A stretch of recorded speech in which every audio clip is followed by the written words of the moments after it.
Alain, propos d'un Normand. Sur Nietzsche et sur le bon sens. Je lisais ces jours-ci encore un article sur Nietzsche. Cela n'est pas rare sur le marché. Comme ce philosophe est obscur et paradoxal, comme il méprise le sens commun et qu'il est mort fou, tout le monde, ou peu s'en faut, l'adopte d'enthousiasme comme grand artiste et esprit supérieur. Vieille habitude.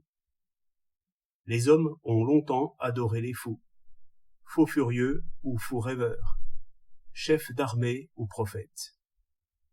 Heureusement, nous n'en sommes plus là. Mais il reste en chacun de nous une tendresse de cœur et une indulgence d'esprit pour les divagations. Nous voulons que le génie soit échevelé comme la Pythie, et il ne nous déplaît pas qu'un grand homme soit neurasthénique et jette ses meubles par la fenêtre.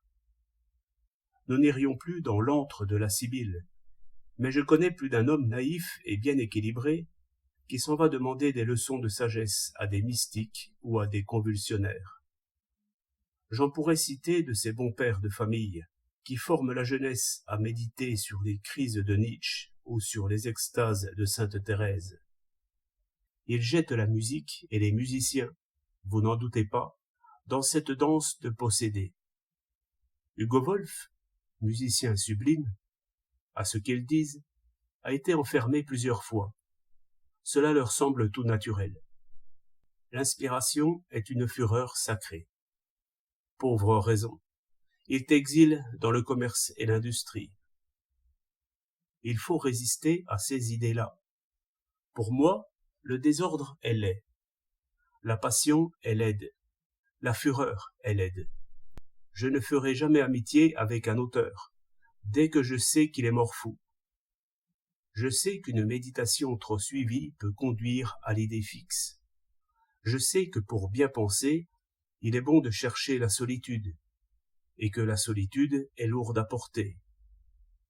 Pourtant, je ne croirais pas aisément que l'exercice de l'intelligence soit contraire à la santé. Auguste Comte, qui s'entendait aux sciences, avait des accès. Pascal aussi, probablement, quoique, quand la folie s'habille en religion, elle prenne tout de suite un air plus décent. Cela prouve qu'un homme très intelligent peut avoir une fêlure. Cela ne prouve pas du tout que ce soit les éclairs de l'intelligence qui leur brûlent les yeux. La cause de leur folie est sans doute ailleurs, dans quelque infiltration de purin, si j'ose dire, qui entretenait en eux quelque colère, ou quelque orgueil, ou quelque terreur, ou quelque vision. Je croirais même assez que ces malheureux ont pensé désespérément, pensé de toute leur force, avec plus de méthode et plus de suite qu'aucun autre, justement parce que, se sentant entraînés par l'animal, ils s'accrochaient à l'humanité et au sens commun. En somme, j'imagine que, s'ils n'avaient pas si bien pensé, ils auraient été fous bien plus tôt, comme il peut arriver au premier crétin venu.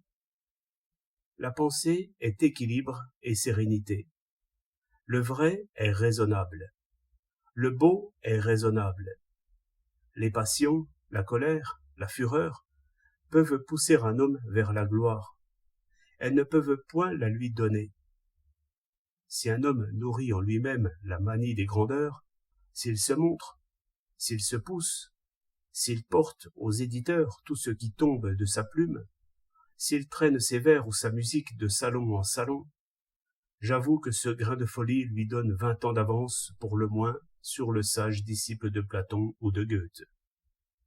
Mais s'il n'a pas une parure de bon sens avec cela, si sa folie ne sait pas s'habiller en raison et danser selon la mesure, on se moquera de lui.